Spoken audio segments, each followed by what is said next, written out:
Bilionea alimtuma mkewe kwa mama yake kuishi naye baada ya mama yake kupika chakula chenye chumvi nyingi. Hakukuwa na kelele nyingi nyumbani ile siku.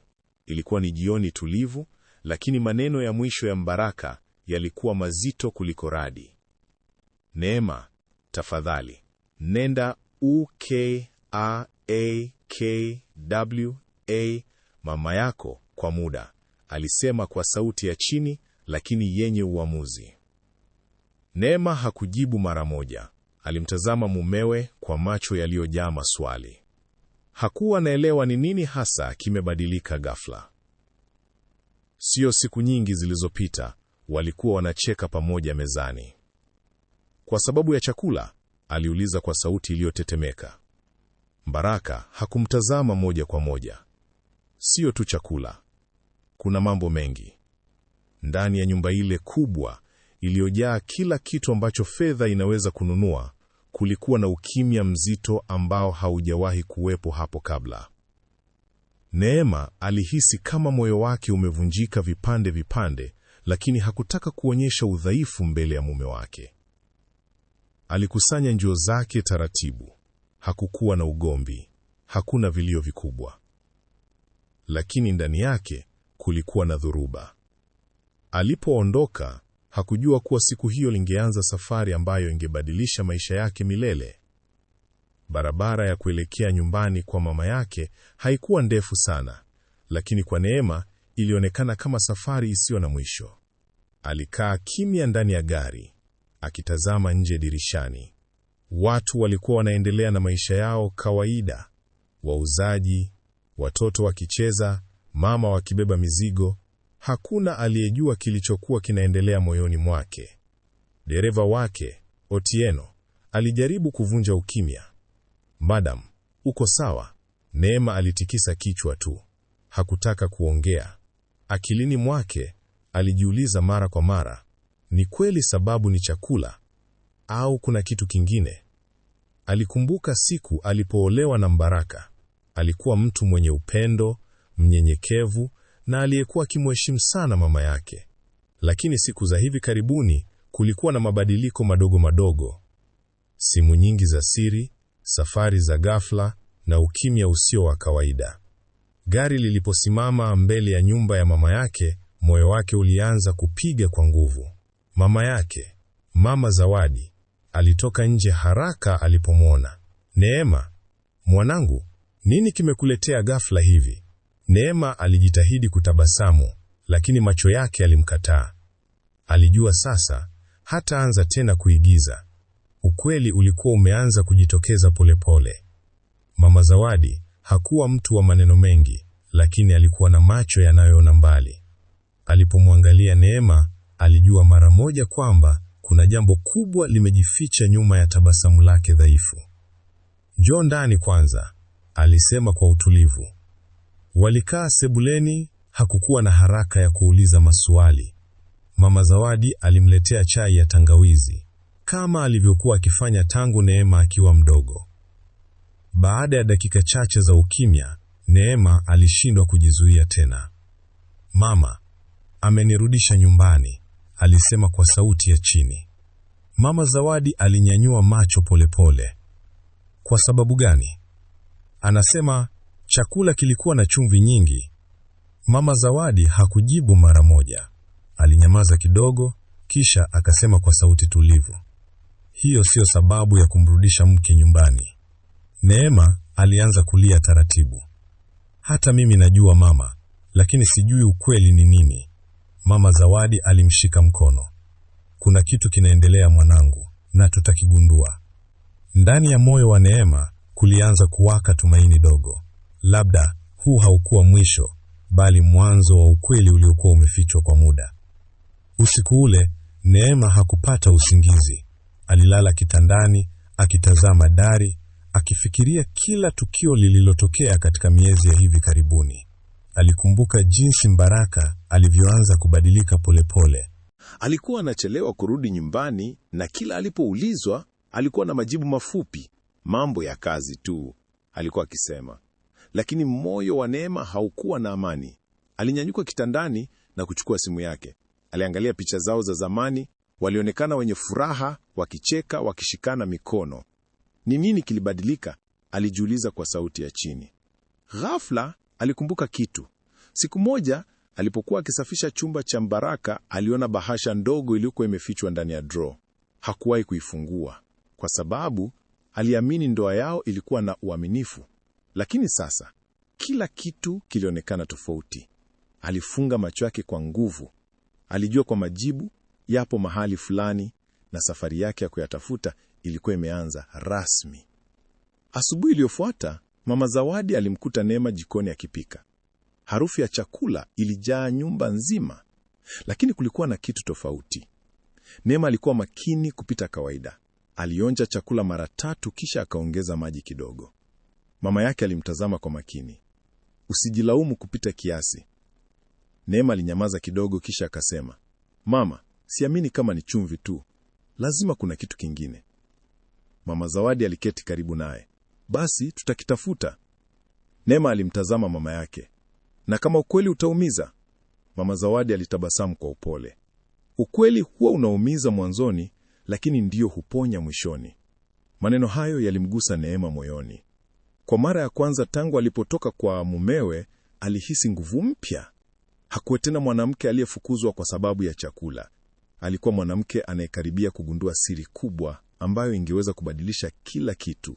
Ndoa yake, maisha yake, na hata mtu aliyempenda zaidi.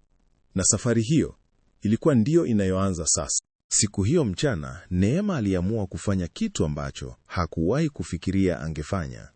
Alimuita dereva wake wa zamani, Otieno. Otieng, kuna kitu nataka uniambie ukweli, alisema kwa sauti ya utulivu lakini yenye uzito. Otieno alisita kidogo. Ni kuhusu bwana? Neema alimtazama moja kwa moja. Ndiyo, kumekuwa na nini siku za hivi karibuni? Otieno alipumua kwa kina.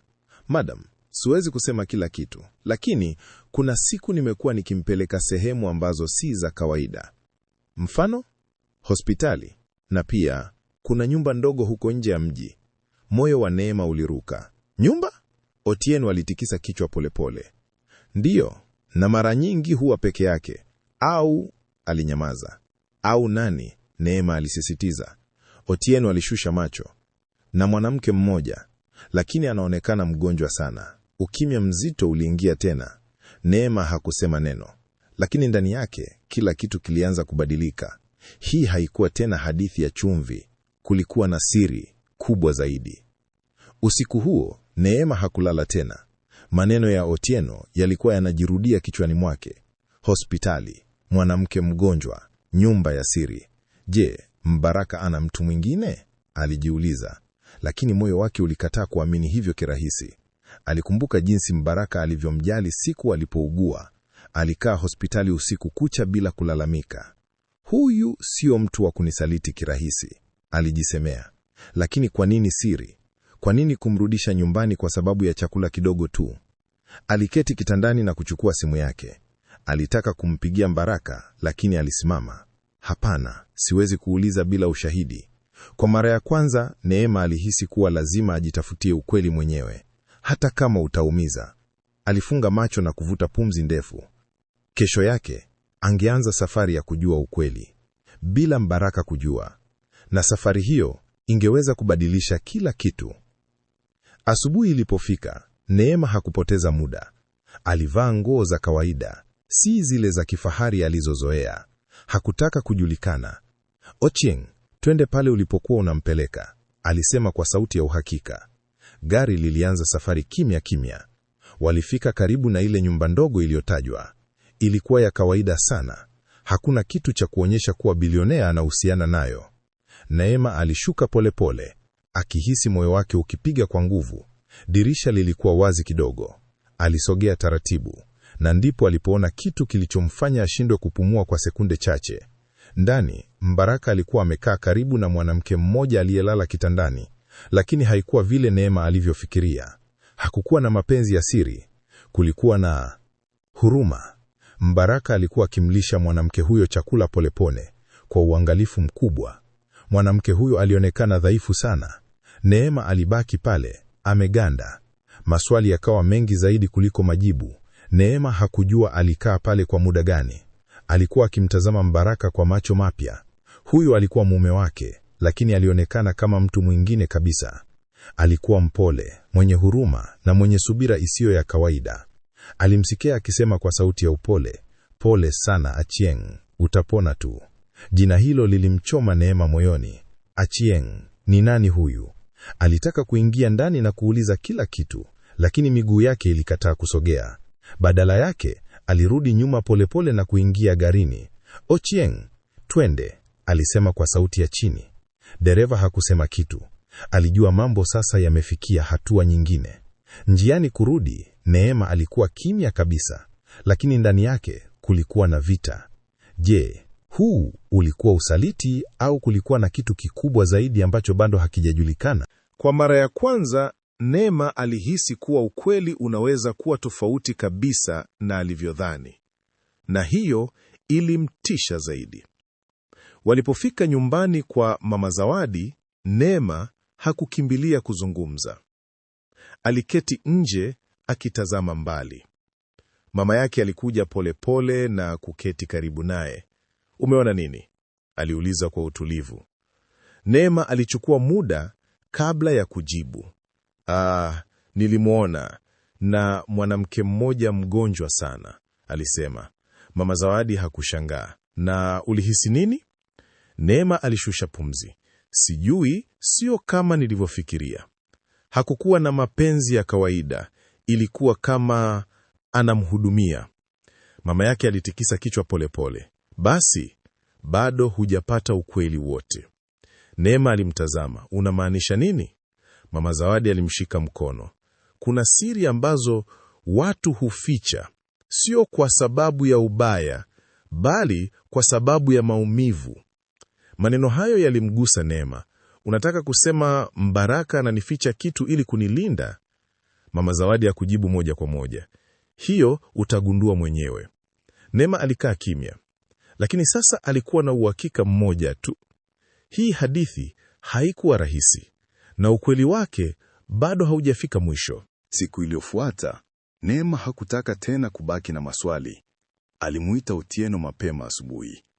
"Leo sitaki kuishia dirishani, nataka kujua ukweli wote," alisema kwa kuwa sauti ya uamuzi. Walipofika ile nyumba, Neema hakusita. Aligonga mlango. Moyo wake ulikuwa unapiga kwa nguvu sana, lakini hakurudi nyuma. Mlango ulifunguliwa polepole, na aliyesimama mbele yake alikuwa Mbaraka. Alishtuka. "Neema," alisema kwa mshangao mkubwa. Neema hakuzunguka. "Nataka kujua ukweli." Ukimya mfupi ulitanda. Ndani, sauti dhaifu ilisikika. "Ni nani?" Mbaraka aligeuka kidogo, akionekana kusita. Neema alimsukuma kidogo pembeni na kuingia. Alimuonya yule mwanamke tena, Achien, akiwa kitandani, dhaifu lakini macho yake yalikuwa na uhai. Neema alihisi kitu kimegonga moyo wake. "Mimi ni nani hapa?" aliuliza kwa sauti iliyochanganya hasira na maumivu. Mbaraka alifumba macho kwa sekundi chache. Alijua ukweli hauwezi kufichwa tena. Mbaraka aliketi chini taratibu, kana kwamba uzito wa miaka mingi ulikuwa umemshukia ghafla. "Neema, kuna mambo ambayo sikujua jinsi ya kukuambia," alianza. Neema alisimama, mikono yake imekunjwa kifuani. "Basi, sema sasa." Achien alijaribu kuinuka kidogo. "Tafadhali, msigombane kwa sababu yangu." Neema alimtazama. Kwa mara ya kwanza hakuhisi chuki, aliona maumivu. Mbaraka aliendelea. "Miaka mingi kabla sijakuoa, nilimjua Achien." Neema hakusema neno. "Alikuwa mtu muhimu sana kwangu." Maneno hayo yalichoma, lakini Neema alijizuia. "Lakini tulitengana. Maisha yalituchukua ndia tofauti," alisema Mbaraka. "Na sasa?" Neema aliuliza. Mbaraka alitazama Achien, kisha akasema kwa sauti ya chini, "Sasa anapigania maisha yake." Ukimya mzito ulitanda tena. Neema alihisi machozi yakimjia, lakini hakulia. Alikuwa bado anasubiri kitu kikubwa zaidi. Achien alishika shuka lake kwa nguvu ndogo. "Mimi sikutaka Neema ajue hivi," alisema kwa sauti dhaifu. Neema alimsogelea polepole. Unasumbuliwa na nini? Aliuliza. Baraka alijibu, ni ugonjwa sugu. Umekuwa ukimtesa kwa muda mrefu. Neema alikaa kimya, akimwangalia mwanamke huyo. Hakukuwa na alama ya ushindani, hakukuwa na mapambo, hakukuwa na kiburi. Kulikuwa na mateso tu. Kwa nini hukuniambia? Neema alimgeukia Mbaraka. Mbaraka alishusha macho. Kwa sababu nilijua ungeumia na sikutaka kukuchanganya na maisha ya zamani. Neema alitikisa kichwa polepole. Lakini kunificha ndio kumeumiza zaidi. Maneno hayo yalikuwa mazito. Mbaraka alijaribu kusema kitu, lakini akashindwa. Kwa mara ya kwanza alionekana dhaifu, na Neema aliona ukweli mmoja. Mume wake alikuwa akibeba mzigo mkubwa peke yake. Neema alitoka nje kidogo kupumua. Hewa ilikuwa nzito. Alikaa chini ya mti karibu na ile nyumba, akishika kichwa chake. Kwa nini mambo haya yote yamenipata? Alijiuliza. Dakika chache baadaye, Mbaraka alitoka na kukaa karibu naye. Hakusema neno kwa muda, kisha akasema, nilikuwa na kulinda. Neema alicheka kidogo, lakini haikuwa furaha. Kulinda kwa kunificha. Mbaraka alimtazama. Kulijua kujijua, ungeanza kufikiria mambo mengi na usingepata amani. Neema alimtazama moja kwa moja. Na sasa nina amani. Ukimya. Mbaraka alishusha pumzi. Nilikosea. Maneno hayo yalikuwa rahisi, lakini yalikuwa ya kweli. Neema alinyamaza, lakini ndani yake bado kulikuwa na swali kubwa. Kwa nini alirudishwa nyumbani? Je, yote haya yana uhusiano gani na chakula cha chumvi nyingi? Neema alisimama polepole. Sawa, nimeelewa kuhusu yeye, alisema akimaanisha Achieng. Lakini bado hujaniambia ukweli wote. Baraka alimtazama akijua swali linafuata. Kwa nini ulinirudisha nyumbani? Neema aliuliza kwa sauti thabiti. Baraka alikaa kimya kwa sekunde chache. Alijaribu kuzungumza, akanyamaza. Neema alihisi moyo wake ukianza kupiga kwa kasi. Usiniambie tena kuhusu chumvi, alisema kwa ukali mdogo.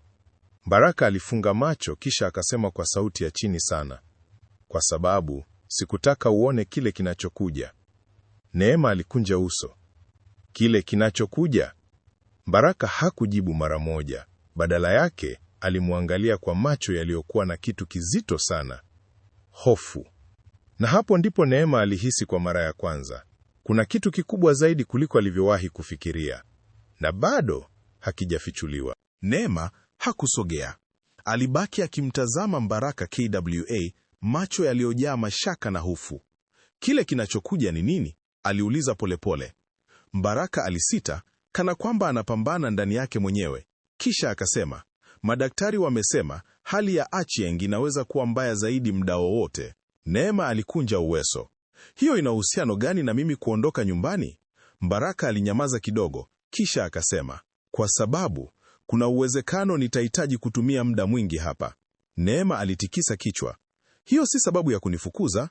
Mbaraka alimtazama kwa uchungu. Sikutaka uone mateso haya kila siku. Sikutaka uishi kwenye huzuni hii. Neema alinyamaza. Kwa mara ya kwanza alianza kuelewa kidogo, lakini bado haikutosha. Lakini bado kuna kitu hujaniambia, alisema kwa utulivu. Mbaraka hakujibu, na ukimya wake ulikuwa jibu kubwa zaidi. Ndani ya chumba, Achieng alikuwa akisikiliza mazungumzo yao kwa mbali. Alifumba macho, machozi yakimtiririka kimya kimya. Alijua ukweli ambao Neema bado hajausikia, na ukweli huo ungeweza kuvunja kila kitu. Neema aliingia tena ndani, macho yake yakikutana na ya Achieng. Kulikuwa na ukimya wa sekunde chache. Kisha Achieng akasema kwa sauti dhaifu, Neema, wewe ni mwanamke mwenye moyo mzuri. Neema alishangaa kidogo. Hujanijua hata. Achieng alitabasamu kwa uchovu. Nimekuona, kwa jinsi unavyopigania ukweli wako. Neema alikaa karibu naye. Na wewe, unaficha nini? Aliuliza kwa upole. Mbaraka alisimama ghafla. Achieng, usilazimishe. Lakini Achieng alimkatisha kwa ishara ndogo ya mkono. Ukweli hauwezi kufichwa milele, alisema. Neema alihisi moyo wake ukidunda kwa nguvu. Alijua sasa jambo kubwa linaenda kusemwa. Achieng alivuta pumzi ndefu, akijaribu kukusanya nguvu zake. Miaka mingi iliyopita, alianza polepole, mimi na Mbaraka tulikuwa pamoja. Neema hakustuka sana, alikuwa tayari ameshaisikia hilo. lakini aliendelea kusikiliza. Nilipogundua nina ujauzito, maisha yalibadilika, alisema. Baraka alifunga macho kwa maumivu. Neema alihisi kama dunia imesimama. Ujauzito? Aliuliza kwa sauti ya chini. Achieng alitikisa kichwa. Ndiyo, lakini sikuweza kumwambia Baraka. Kwa nini? Neema aliuliza. Kwa sababu niliondoka ghafla. Nilidhani nitamlinda, lakini nilifanya kosa. Ukimya mzito uliingia. Neema alihisi mikono yake ikitetemeka. Mtoto? Yuko wapi? Aliuliza kwa sauti iliyopoteza nguvu. Achieng aligeuza macho yake taratibu kuelekea Baraka. Na hapo ndipo Neema alihisi moyo wake ukidondoka. Ukweli ulikuwa karibu kuvunja kila kitu. Baraka alisimama kimya, macho yake yakiwa yamejaa maumivu ya miaka mingi. Achieng alizungumza kwa sauti iliyotetemeka. Mtoto yupo hai. Neema alishika kifua chake. Kuna mtoto? Aliuliza kwa mshangao. Baraka alitikisa kichwa polepole. Nilijua hivi karibuni tu. Neema alihisi kama dunia imezunguka. Yuko wapi? Aliuliza. Achieng alijibu. Anaishi na ndugu zangu, mbali na hapa. Machozi yakaanza kumtiririka Neema bila kujizuia. Na mimi sikuambiwa chochote, alisema kwa uchungu. Baraka alisogea karibu naye. Nilikuwa natafuta njia ya kukuambia, lakini sikuweza. Neema alirudi nyuma kidogo. Na ndio maana ulinirudisha nyumbani? Aliuliza. Baraka alishusha kichwa. Neema alielewa sasa, lakini maumivu yalikuwa makubwa zaidi kuliko kuelewa. Hii haikuwa tena hadithi ya chumvi. Ilikuwa hadithi ya siri, maisha yaliyofichika, na ukweli uliochelewa sana. Neema alitoka nje haraka, machozi yakimtoka bila kusimama. Hakujali nani anamuona. Alisimama mbali kidogo, akijaribu kupumua. Kuna mtoto, alijisemea. Maneno hayo yalikuwa yanarudia kichwani mwake. Ndani yake kulikuwa na mchanganyiko wa hisia, hasira, huzuni, mshangao na hata huruma. Baraka alitoka nyuma yake. Neema, tafadhali nisikilize, alisema. Neema hakumgeukia mara moja. Ulinificha mtoto wako, alisema kwa sauti iliyovunjika. Nilikuwa sijui. Baraka alijaribu kueleza, lakini Neema alimkatisha. Lakini ulipojua, bado ulinificha. Ukimya mzito ulitanda. Baraka hakuwa na jibu. Neema aligeuka polepole na kumtazama. Mimi ni nani katika maisha yako, Baraka? Aliuliza. Swali hilo lilikuwa zito kuliko yote yaliyopita, na jibu lake lingeamua hatima ya kila kitu. Siku iliyofuata, Neema hakuongea sana. Alikaa kimya KWA muda mrefu, akifikiria kila kitu kilichotokea. Lakini mwisho wa yote, alifanya uamuzi mmoja. Mama, nataka kumuona huyo mtoto, alisema kwa sauti ya utulivu lakini thabiti. Mama Zawadi alimtazama kwa makini. Una uhakika? Neema alitikisa kichwa. Siwezi kuendelea na maisha bila kujua ukweli wote. Muda mfupi baadaye, Baraka aliwasili. Hakuwa na maneno mengi. Alijua safari hiyo ni muhimu. Walipanda gari kimya kimya. Safari ilikuwa ndefu kidogo, lakini hakuna aliyesema kitu. Kila mmoja alikuwa ndani ya mawazo yake. Walipofika, nyumba ilikuwa ya kawaida sana. Hakuna dalili ya utajiri. Mlango ulifunguliwa na mwanamke mmoja wa makamu. Baraka, umefika, alisema kwa sauti ya upole. Kisha macho yake akamwona Neema. Na huyu ni nani? Aliuliza. Baraka alijibu pole pole. Huyu ni MK wangu. Ukimya mfupi ulitanda, na hapo ndipo mlango ulifunguka zaidi, na ukweli ukaanza kujionyesha kwa sura. Ndani ya nyumba kulikuwa na mtoto mdogo aliyeketi chini akichora kwenye daftari. Alipoinua kichwa chake, macho yake yalikuwa makubwa na yenye utulivu wa ajabu. Neema alihisi moyo wake ukipiga kwa nguvu. Jina lake ni nani? Aliuliza kwa sauti ya chini. Mwanamke wa makamu alijibu, anaitwa Baraka. Jina hilo lilimgusa Neema moja kwa moja. Mtoto alisimama polepole na kumtazama Baraka. Baba, alisema kwa furaha ndogo. Neno hilo lilikuwa kama mshale moyoni mwa Neema. Alimtazama Baraka, hakukataa. Badala yake alipiga magoti na kumkumbatia mtoto huyo. Neema aligeuza macho yake akihisi machozi yakijaa, lakini hakulia. Alikuwa anajaribu kuwa na nguvu. Mtoto huyo alimtazama Neema kwa udadisi. Na wewe ni nani? Aliuliza kwa sauti ya upole. Swali hilo lilikuwa rahisi, lakini jibu lake lilikuwa gumu sana. Neema alikaa kimya kwa sekunde chache, kisha akasema, mimi ni rafiki wa baba yako. Maneno hayo yalimuumiza zaidi kuliko kitu kingine chochote. Walikaa ndani kwa muda mfupi, lakini hali ilikuwa nzito. Baraka alikuwa akicheza bila kujua uzito wa kile kilichokuwa kinaendelea. Neema alimwangalia kwa makini. Aliona sura ya Mbaraka ndani yake. Hakukuwa na shaka, alikuwa mtoto wake. Mbaraka alijaribu kuzungumza. Neema, najua hii ni ngumu, lakini Neema alimkatisha kwa ishara ya mkono. Sasa si muda wa maelezo, alisema kwa utulivu. Alisimama polepole. Nahitaji muda wa kufikiria, aliongeza. Mbaraka alitikisa kichwa. Naelewa, lakini ndani yake alijua hali haikuwa rahisi kurekebisha. Neema alitoka nje bila kusema mengi, lakini kabla hajapanda gari, aligeuka kidogo na kumtazama mtoto yule tena. Kulikuwa na kitu moyoni mwake, kitu kipya. Hakukuwa tena na hasira tu, kulikuwa na huruma, na hilo lilimchanganya zaidi, kwa sababu hakujua hisia hiyo itampeleka wapi. Usiku ule, Neema alikaa peke yake nje ya nyumba ya mama yake. Anga lilikuwa tulivu, lakini moyo wake hakukuwa na amani. Alifikiria kila kitu: ndoa yake, siri, mtoto na maisha yake yote. Mimi ni nani sasa? Alijiuliza. Alikuwa mke, lakini pia sasa alijua kuna mtoto katika maisha ya mume wake, na mtoto huyo hakuwa na hatia. Machozi yakaanza kumtiririka pole pole, siyo ya hasira, bali ya mzigo wa maamuzi. Mama Zawadi alikuja na kuketi karibu naye. Maisha wakati mwingine huleta mambo ambayo hatukutarajia, alisema kwa utulivu. Neema alinyamaza. Lakini maamuzi yetu ndio huamua sisi ni nani, Mama Zawadi aliongeza. Maneno hayo yalimfikia Neema kwa undani. Alifumba macho, na hapo ndipo alihisi kesho atalazimika kufanya uamuzi ambao utabadilisha kila kitu. Asubuhi ilipofika, Neema alikuwa tofauti. Kulikuwa na utulivu usio wa kawaida ndani yake. Mbaraka alipofika, alimkuta tayari amekaa nje. Neema, alianza kwa tahadhari, lakini Neema alimkatisha kwa sauti tulivu. Nimefikiria sana. Mbaraka alinyamaza, akisubiri. Neema alimtazama moja kwa moja machoni. Ulinificha ukweli, na hilo limeumiza sana. Mbaraka alitikisa kichwa polepole. Najua. Lakini Neema aliendelea, mtoto hana hatia. Maneno hayo yalimshtua Mbaraka kidogo. Neema alisimama. Sijafanya uamuzi wa mwisho bado, alisema. Lakini najua jambo moja, sitaki kuishi kwa chuki. Ukimya mfupi ulitanda. Mbaraka alihisi tumaini kidogo, lakini bado hakujua Neema ataamua nini. Na huo ndio ulikuwa ukweli. Mwisho wa hadithi hii ulikuwa karibu, lakini bado haujafika. Neema hakurudi nyumbani kwa Mbaraka mara moja. Alikaa kwa mama yake kwa siku kadhaa zaidi, akijipa muda wa kufikiria bila shinikizo.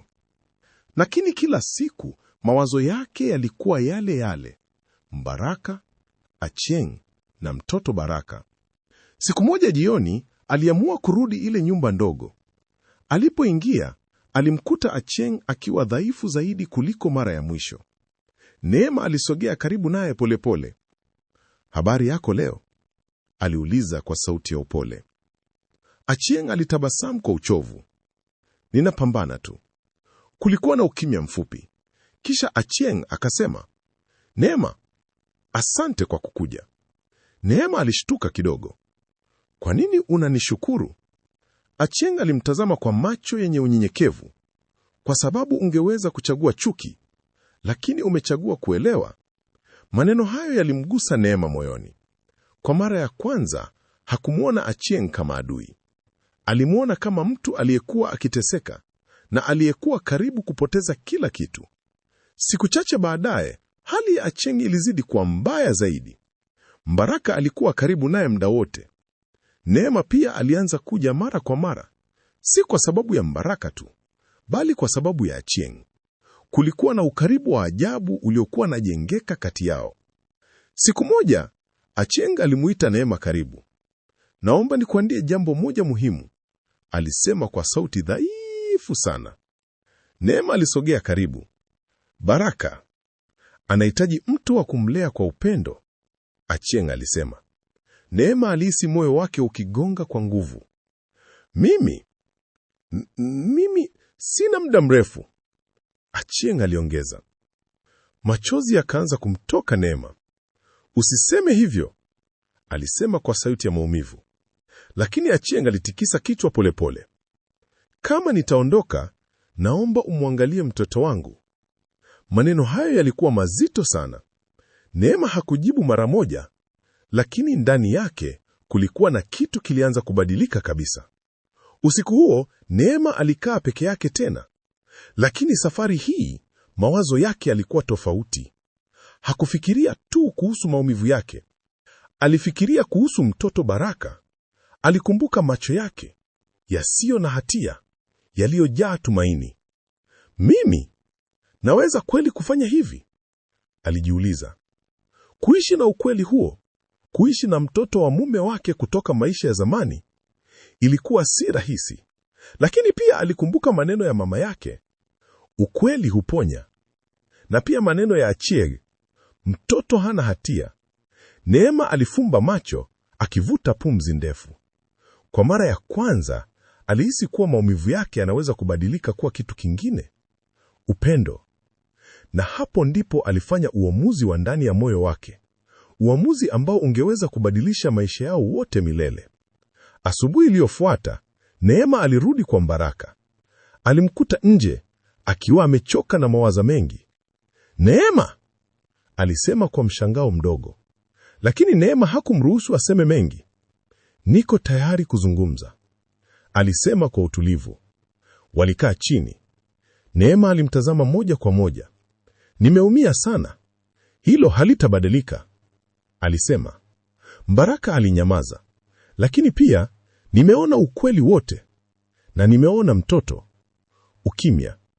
Neema aliendelea. Sitaki ndoa yetu ijengwe juu ya siri tena. Baraka alitikisa kichwa. Haitatokea tena. Neema alivuta pumzi. Na kuhusu Baraka, alisema pole pole. Baraka alisubiri kwa hofu. Neema alimtazama kwa macho yenye utulivu wa ajabu. Niko tayari kumpokea kama sehemu ya maisha yetu. Baraka alishtuka. Machozi yakaanza kumtoka bila kujizuia. Kwa mara ya kwanza baada ya muda mrefu, aliona mwanga wa matumaini. Siku chache baadaye, maisha yalibadilika kabisa. Achieng alifariki kwa amani, akiwa na watu waliomjali karibu yake. Kabla ya kuondoka, alimshika Neema mkono kwa nguvu ndogo. Asante kwa moyo wako, alisema kwa sauti ya mwisho. Neema alilia kimya kimya, lakini ndani yake alijua amefanya jambo sahihi. Baada ya mazishi, Baraka alikuja kuishi na Neema na Baraka. Mwanzoni haikuwa rahisi. Kulikuwa na ukimya, mazoea mapya na kumbukumbu ngumu. Lakini polepole upendo ulianza kujengwa. Siku moja jioni, Neema alikuwa jikoni akipika. Alionja chakula na akacheka kidogo. Chumvi imezidi kidogo, alisema kwa sauti ya utani. Baraka aliyekuwa karibu alitabasamu. Safari hii sitakufukuza, alisema kwa upole. Wote walicheka kwa mara ya kwanza kwa uhuru. Na hapo ndipo ukweli ulijidhihirisha. Ile chumvi haikuwa sababu ya mwisho, ilikuwa mwanzo wa safari ya ukweli, maumivu na upendo wa kweli.